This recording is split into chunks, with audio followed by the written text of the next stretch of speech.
Guys, we're live. We're going to go ahead and get started here. This is the Top Producer Show. James, what's happening? What we're going to do is go over some important lessons to become a top producer in whatever field you're in. Now, if you happen to be in direct sales, this is definitely for you. Hi, Kathy. If you're in network marketing, MLM, if you're in a company currently, this will help considerably. If you're in the real estate business, if you're in the mortgage business, if you're trying to recruit people to your team, if you're in insurance, if you're in financial services, this is going to be some information you're really going to want to know about. Hey, Greg, how are you? But we're going to get started here in just a second. I'm just waiting for everybody to jump on. I sent a bunch of messages out to people. Mikey, how are you? Or is it Mickey? Sorry, I'm trying to read my phone and a screen at the same time, so if I mess that up, I apologize. Welcome. Guys, we're going to get started here in just a second. Just getting it all together. And what we're doing is we're going over the 21 laws of leadership. We're actually on law number 3. Law number 3, the law of process. I'm sorry, we're actually on law number 4. I can't keep up. Law number 4, the law of navigation. Chris, how are you? We're going to be going over some stuff to grow your business. Hey, Felix, how are you? It's going to be some good things. If you're trying to grow a business, if you're trying to expand your network, this is some stuff you're absolutely going to want to know about how to build, how to grow. Today, what we're going to go over and just kind of get things started is I put together a group of information called My Leadership Network, and that was just a combination of things that I've learned from, number one, John C. Maxwell, Darren Hardy, people like Anthony Robbins. For those of you who know these names, this is nothing new or familiar. What I'm going to do is I'm just going to relate it to building an organization. Hi, Angel. Building an organization is really important, and these are some techniques you're going to want to learn immediately if you don't know them. What I'm going to do is just show you how to use them specifically for growing a network. I've had to do this in my traditional business, and I've had to do this in my non-traditional business, meaning direct sales. It's worked in both places. The principles are the same. And where this information really comes from today, the 21 Laws of Leadership, comes from a guy by the name of John C. Maxwell. Now, I'm going to read you something really quick. Just so if you don't know exactly who John C. Maxwell is, this is just, a very small portion of what he's done. So he's identified as the #1 leadership expert in the world. He technically has produced more information on a single subject than any person in history, so that's a good guy to learn from. New York Times best-selling author, coach, and speaker, sold more than 27 million books in 50 languages, so, you know, if you want to learn how to write something, he's a good guy to follow. Trained more than 7 million leaders around the world, recipient of the Mother Teresa Award for Global Peace, highest paid speaker in the world as a non-celebrity or non-professional athlete. For those of you who want to know, $125,000 an hour. Or speech, you know, if it goes 90 minutes. So that's not bad. That doesn't include, as he said, that doesn't include getting there. So that's kind of nice. Speaks and trains year-round at Fortune 500 companies, presents presidents of the United Nations, many of the world's top business leaders. I know he's the keynote speaker in about 25 different MLM companies in a year's time, and he speaks several hundred times a year. So, that's a pretty decent income. As he said, he doesn't need to write another book because the ones that he's got are so good, but he constantly has new material. Part of his entire philosophy is you can never stop growing. So that's what we're going to do today, and we're going to get right into this. The John C. Maxwell philosophy. A leader sees more, sees further, and sees before everyone else. Why is that? Law number 4, the law of navigation. The law of navigation, learning the law of navigation. It says the law of navigation, anyone can steer the ship, but it takes a leader to chart the course. You can put everybody at the very front, but the problem is knowing what direction to go. Hi, Monica. Knowing what direction to go with your team, with the group of people. Do you know what's next? That's one of the key things. People are like, do you know what's next? You know, when you go from 10 recruits to 20 recruits to 30 recruits, what's next? Do you have the next event planned? You know, April's planned. I'm working on May. I'm working on June. We're working on some regional events right now. I'm actually thinking ahead. When is our first boot camp? You know, all the way out to when is our first team convention? You know, that's kind of where my mind goes. As a leader, you have to know where you're going. Not just day to day, but the farther, here's kind of an interesting principle of the law of navigation. The farther you see in the future, the farther you see out in the future, probably the more people you're going to be able to lead. Now, that's not like weird visions of, future catastrophe. That's visions of what you're building. So law number one, navigation requires preparation. A leader is one who sees more than everybody sees further, sees before everybody else does. Navigation requires a vision of the future. So that's one of the key things to be able to work on, put together. My coach and one of my mentors, David Bird, that I was able to work with in another company, he was known as one of the top 5 coaches in the world while he was coaching people across the board in a company called LMI, Leadership Management Institute. He was one of the best. And what he did is he specifically gave us a principle of how to build and structure a vision, a goal, a map, and a plan to be able to create our DMO, daily method of operation, to be able to move forward. I mean, imagine if you could boil everything down to 5 key points, and those 5 key points would lead you to exactly what you want, exactly what your dreams are. I went through his course. At the time, he was being paid $1,000 an hour. $1,000 an hour to coach us. We got 2 30-minute sessions a month. My executive in that company happened to drop the money for a group of us. I almost turned it down because I'm stupid. I was arrogant and ignorant at the same time, which creates a ball of mess. But I thought I knew what I was doing. Why would I want to sit down and learn from somebody who could teach me how to do it faster? I was an idiot. But eventually I listened, and I got to work with this guy for 18 months. Eventually, our leadership ended up taking that over and ended up bringing on about 25 people who were the top 25 producers in the organization. I happened to be one of them. I was lucky enough to be chosen. Our production was enough where we got to work with this guy for 18 months. My upline wrote a $250,000 check for 25 of us to work with this guy for a year. So that was the second year that I got to work with him. I was able to read, some of the books. I was able to, mentor with this guy. And he talked about this, the law of navigation, knowing where you're going, and the farther you know in advance. Navigation requires reflection of the past. So he's like, based on what you've done so far, what are your ratios? He worked with us on numbers. I work with so many people who don't fucking know what's going on today in their own life, let alone tomorrow, the next day, the next week. One of the keys is you have to pick where you want to be, and then do everything today leading towards that instead of how do I fix today. You can't really fix today. Let's face it, if you don't know where you're living and you don't know where your income's coming in and you don't know how you're getting around, you can't fix today, but you can say, in 5 years I want to live here, in 5 years I want to make this income, in 5 years I want these things, and then you start doing those things today that will lead you down the path. It's a really hard principle because most of us are in survival mode. Most of us are in survival mode day to day, just trying to get through the day instead of get out of today what you need to get out of.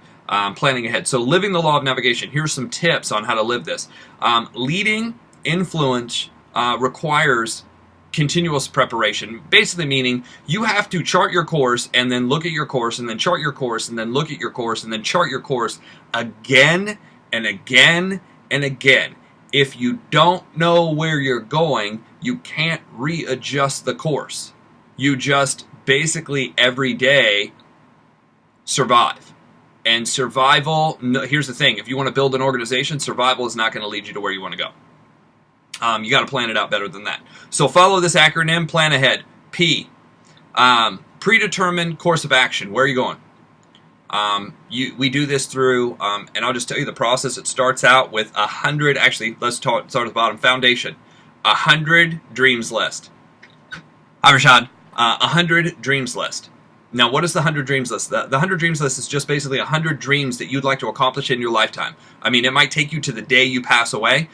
Some of the stuff might be like right away that you can accomplish. What I did is I broke it into 10 categories.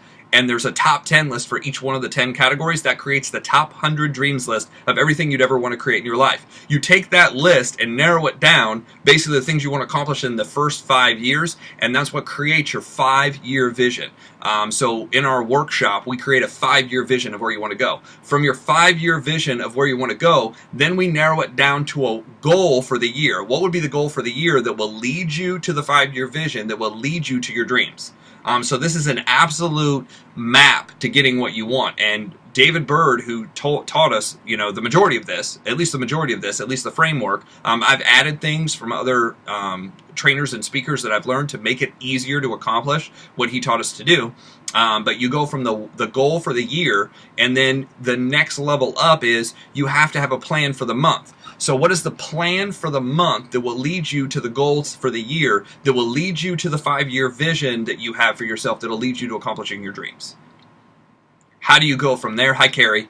How do you go from there? Well, then you step out of the monthly to the weekly. What would I need to get done this week? And then to the daily. What do I need to do today that leads into accomplishing for the week, that leads into accomplishing for the month, that leads into the goal for the year, that leads into the 5-year vision, that leads into accomplishing my dream? And people are like, man, that sounds complicated. I'll be real honest. Most people spend more time planning out their spring break than they do their whole life. You know, their whole life they just kind of like exist and whatever, and then they'll stop what they're doing. Oh my god, I have to get all this shit done before I leave, you know, for spring break, and you're only gone for like 5 days of your life, and you're going to ruin your whole life so that way you can have one good week. Why not the other way around? Sit down for a week, plan this out, and then the rest of your life live your dream. Because if every day you're working towards your dream, here's what I found: the people who do that, you start living your dream every day.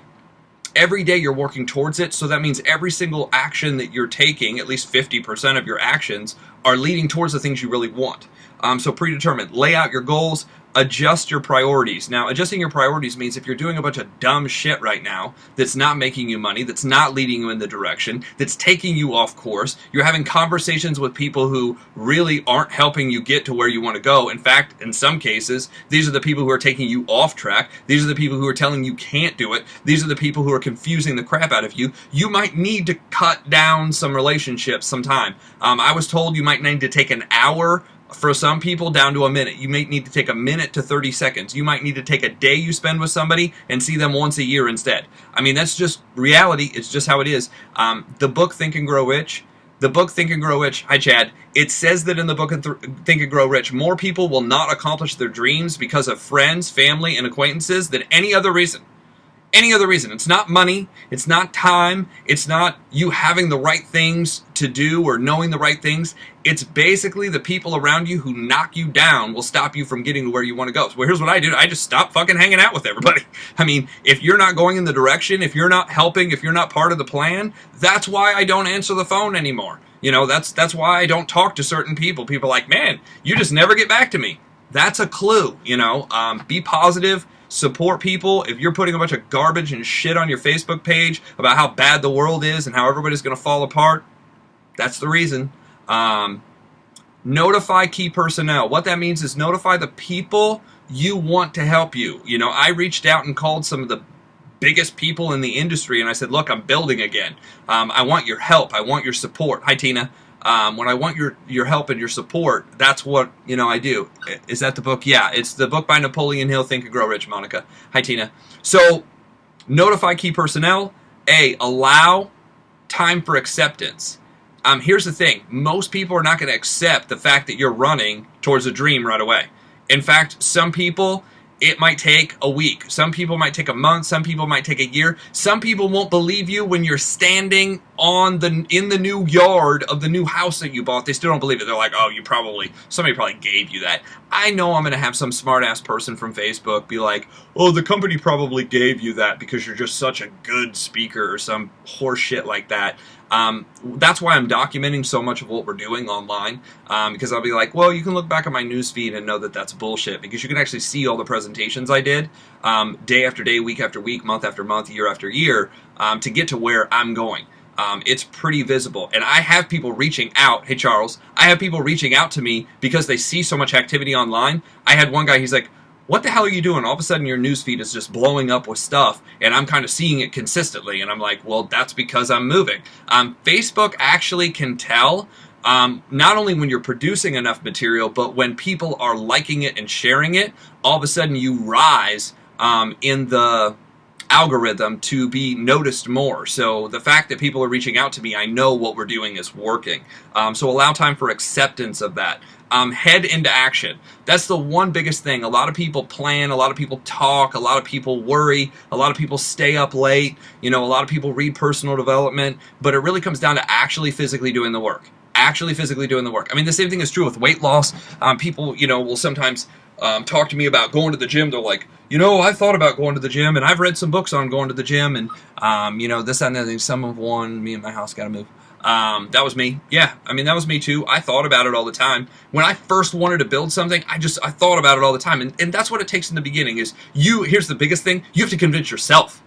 That was the problem with me. I had to convince myself that I was okay because I grew up basically people telling me, well, you're not going to make it because of where you live, because of your mom, because of your dad. You're not going to make it because of your grades. You're not going to make it because of the school you went to. You're going to make it because you didn't graduate college. You're not going to make it because your teeth aren't straight. You're not going to make it because your hair's long. You're not going to make it because you're not tall enough. I mean, I heard fucking everything. You're not going to make it because you're just another white guy. I mean, even though, you're not going to make it because you're part Mexican. And I am. A lot of people don't know that. I just had somebody tell me the other day, they're like, those Mexican people. I'm like, I'm Mexican, right? They're like, oh, no, I didn't know. I don't mean, I didn't mean that. I'm like, I'm sure you didn't. So for those of you who don't know, I'm part Mexican.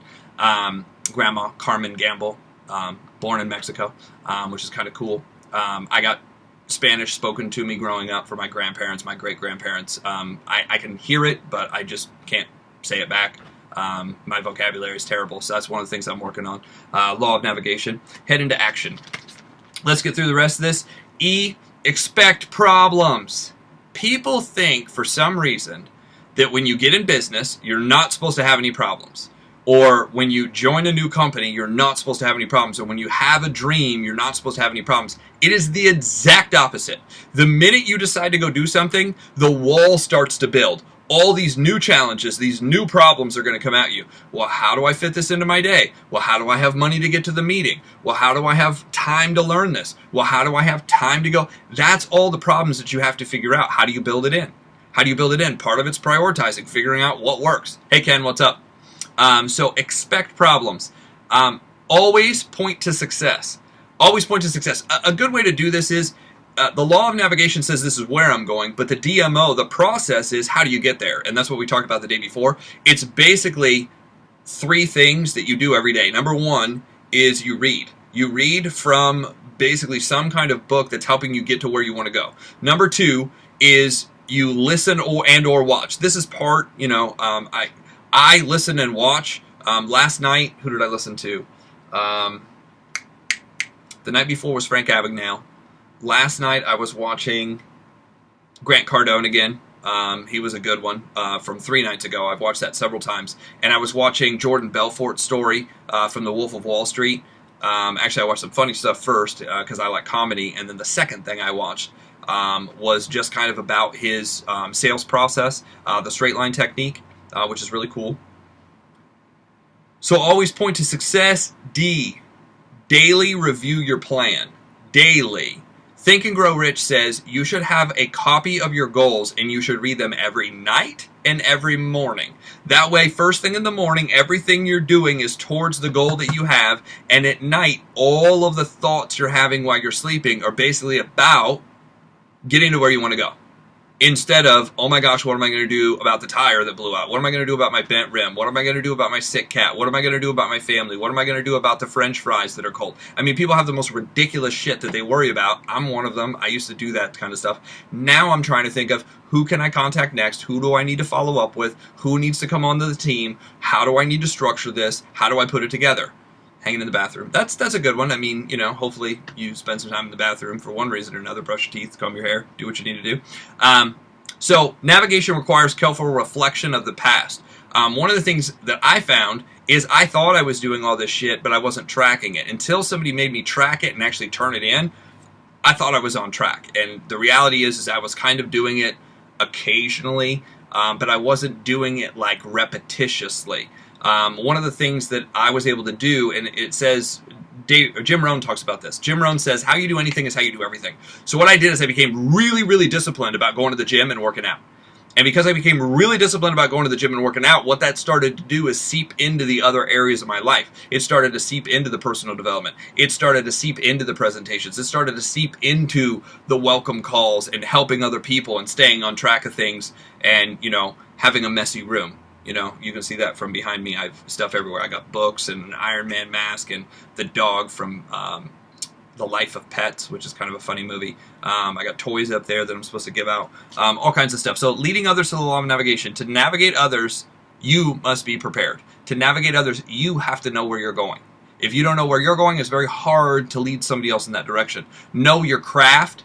Hi, Stephanie. Know your craft. What does that mean? Knowing your craft means be constantly working on what you're doing to know more. So I happen to work in the credit repair industry, so constantly myself, a bunch of other friends of mine, what we're all doing is we're reading books about credit and how credit works. I'm actually at the next level where I'm reading about business credit. I'm in contact with Dun & Bradstreet, turning on my other companies to a Dun & Bradstreet number, so that way I not only have personal credit, but I have business credit. Because once you go business credit, it works a little bit differently. And a lot of people are like, well, I want business credit first.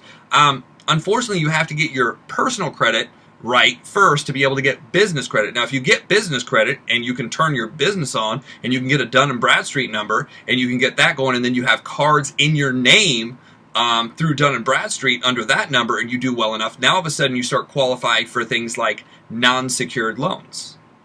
Non-secured loans are really, really cool. You know, how would you like to get a loan for $250,000 to $1 million without having to say anything other than signing your name? If you have certain things in order, like what we're studying, those are the kind of things you can be able to do. You know, if you want to flip a house, if you want to buy a building, if you want to start some kind of other company, I've actually had a Dun & Bradstreet number since 2010. Jesse and I were talking about it. I said, you know what? I think I've already done that. And I looked it up, and I did. I did it back in 2010. I already have it on and running, and it's up, and it's been there all that time. So now I'm switching over, and imagine having one for each company. Several different companies running, several different Dun & Bradstreet numbers. This is business credit, okay? So know your craft. Once you start knowing this stuff and you can start having conversations with other people, you can build whatever the hell you want to build. I mean, you can make more money outside your industry than you can inside your industry, which is awesome. And you should. So, things to listen for. These are things to listen for within your team. My people will do anything I say, tell them. A lot of people have problems with their team doing stuff. They're like, well, I have this team, but they don't listen to me. No shit, you don't know where you're going. So how would you be able to direct them? You know, I've seen that happen a lot. People like, my team just doesn't listen to me. I'm like, well, what are you doing? And they're like, well, you know, and by the time I'm done talking to them, they don't know what they're doing. So I'm like, well, I know why your team's not following you. You know, it's pretty simple. You don't know what you're doing. So you got to know what you're doing, the direction you have. You got to have here's the thing. You can't wing it. So many leaders are winging it and can't point to, I do this, this, this, this, this, in this order. If you're winging it and you think you're a great salesperson, that's the problem with salespeople, and that's the problem really with the self-employed, is you're amazing by yourself, but when you go to try to train others, because you're so all over the place and you don't have a DMO and you don't have it written out and you don't know the actual structure and order and you're not a good trainer, you're a great self-employed person, but you're a shitty business owner. Why? Because to be a big business owner, you have to be able to duplicate yourself and replicate yourself and create that over and over. Not just find good people, but be able to train them. One of the great things is being able to find somebody mediocre and create them being amazing. Wouldn't that be cool? Once you know some of this stuff, that's what you start having the ability to do. I'm not even sure what I need to do next. I hear this a lot. I hear it on my own team. I'm guilty too, guys. The reason I'm so passionate about this, and I may be so strong about it, is because I've done it all wrong. I'm not pointing at you, I'm pointing at me. This is stuff I've screwed up. If your team's saying, well, I just don't know what to do next, it's because you didn't teach them and or they're not looking at what you gave them. Let's go back to how to do this. Contact, invite, present, follow up. These are the things to say in this order. Get them to an event. Get me on the phone. Where are you missing the pattern? You know, where do we need to go over this? I'm in over my head. Some people say, well, I'm just confused. Well, the only reason you're confused is you don't have the list of what to do next. Get them the list of what to do next and the order, the process you go through. Dave Shabazz is on here. I don't know if he's still on here, but, you know, there was a sales training that him and I learned years ago that we can still use inside of everything we do. And that sales process, those 7 steps, we still use today. I still use them today. And then I try to teach that to everybody that I run into, that I work with, inside of real estate. And then I've actually transferred it over for direct sales. It kind of works cool. We keep having the same problem. That's another key, that the law of navigation isn't there. If you have people just keep running into the wall and keep running into the wall and keep running into the wall, you need to teach people how to get over the wall. There's some kind of communication breakdown. There's some breakdown in the process. Find out where you're having problems, fix that, and make sure they know how to get somebody all the way to the end. So what you do is you do it in steps. Like for instance, in direct sales, what I've done is I've created a pre-qualification process. Pre-qualification, then there's actually the presentation, then there's the third-party invite, then there's the final event. So that 4 steps: pre-qualification, the presentation, the third-party invite, the actual presentation itself, the full-blown thing. So what I've been able to do is I've been able to take a new person and say, these are the 4 steps. All you're going to do is learn number 1. And until you get number 1 down, where you can do it every time, and you can give me 10 quality people from the pre-qualification, I don't want you moving on to step 2, which is the presentation. But when they get to the presentation, because they're so good at the first part, the second part becomes easy, and they're able to produce application after application after application of not only a pre-qualified person, but a pre-qualified person that knows they want to work with us. If you get those 2 levels done, then the third part is I just have to pick up the phone and call them and say, hey, we already know that you're interested. We already know that you have these good qualities. We already know that you want to do one of these 2 things. Why don't you come out to our career open house and see what's going on? So we have that 4 steps lined up. The law of navigation, we can lead hundreds. We can lead thousands of people through that system. And it works. It works in every state. It works 10 levels in depth. It works with people we don't know. It works with people we do know. It works when an 18-year-old does it to a 55-year-old, or a 55-year-old does it to an 18-year-old. I've seen it work backwards, forwards. I've seen it work in different languages. That's how we knew we had the process down. That's how we knew we had the law of navigation down. So with that, guys, what you want to do is you want to find out what your process is. You want to have it written out, laid out, teachable, simple, so that way it can duplicate over and over again, and that's how you build a really big business. Just keeping it stupid simple. Yes, each part of the process requires more knowledge, but each part of the process is stupid simple, and it's just adding a bunch of steps like that into one big long process that produces money. It's been amazing to see it done in real estate. It's been amazing to see it done in the massage business. It's been amazing to see it done in consulting. I've got a consulting call later. You know, because somebody wants to know how to do this, and somebody recommended me, and they're like, well, I charge this much an hour, and I'm like, yeah, that's probably what I would charge too, and they're like, really? I thought you'd charge more. And I was like, well, we'll start there, and if we need more, then we'll go from there. The introductory rate. I thought $250 an hour is pretty reasonable for getting on track, and so did they. They didn't even bat an eye at it, which meant I probably should have charged more. So, law of navigation, you just learn as you go. If $250 an hour sounds good, I would keep watching. You know, this is the stuff that I learned how to do to be able to produce that kind of income. So with that, guys, I hope you have a great day. I hope you got something out of this. If you did, hit like, hit share, make a comment. Let me know what works, what doesn't, so that way we can do more of it. And tomorrow, we're going to go over law number 5, the law of addition, how to explode your business. Thank you guys so much for watching.